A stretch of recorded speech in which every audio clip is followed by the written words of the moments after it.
I grew up in Niles, Michigan.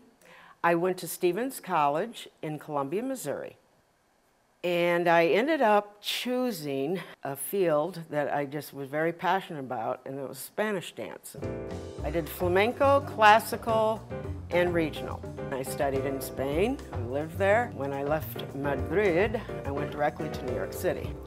And I performed all over the country. I performed in Europe, and my last company that I was in was with Jose Greco, and he was very famous, and it was quite awesome to perform in his company. So anyway, I ended up going into the fashion industry. One of the companies I worked for was from Italy, and so I spent a lot of time going back and forth from New York to Italy. Let's put it this way, I worked hard and I played hard. One of the reasons I couldn't wait to go to New York City was I could be in a city where I could do anything that I wanted to, and I didn't have my parents on my back. I got into parties, you know. And I got into fast lane and down the wrong path, let's put it that way. I knew I had a drinking problem at a very young age. I knew it in high school. I knew it in college, but as time went on, you know, only drinking on weekends became one night during the week added until it was every single night, and I couldn't control it anymore. I got into the so-called recreational drugs. You name it, I did it. You know, hard narcotics, uppers, downers, cocaine. I was in the discos just about every weekend. I bottomed out, and that was in 1986. I got sick and tired of being sick and tired. And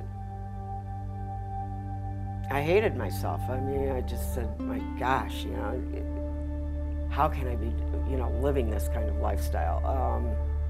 The blackouts had become so severe. It wasn't pretty anymore. I mean, it was a very, very hard bottom for me. And I basically got down on my knees and cried out and just begged to God to help me. I started going to this church in my neighborhood. I don't know why, I was led there, and I would sit there and start crying. And the pastor, I mean, this was not a small church. I was leaving one day and he stopped me and he said, "Do you need to talk?" I can remember crying. That I said, "Oh, you know, how can God love me with what I'm doing?" I didn't get into treatment and into the rooms of AA without the grace of God. I mean, I went to so many meetings. They say 90 days, 90 and 90, 90 days, 90 meetings. I did a lot more than that. I got a sponsor. I did everything that I was told to do, and let me tell you, it was hard. It was so hard because I never ever thought that I would get better. I had to look at me. I had to, you know, I had to get well. I was really broken. The hardest part for me was forgiving myself.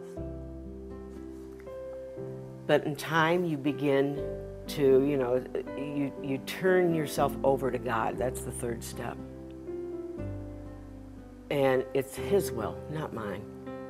And once you've accepted the Lord, and once you know, Lord, take all of me.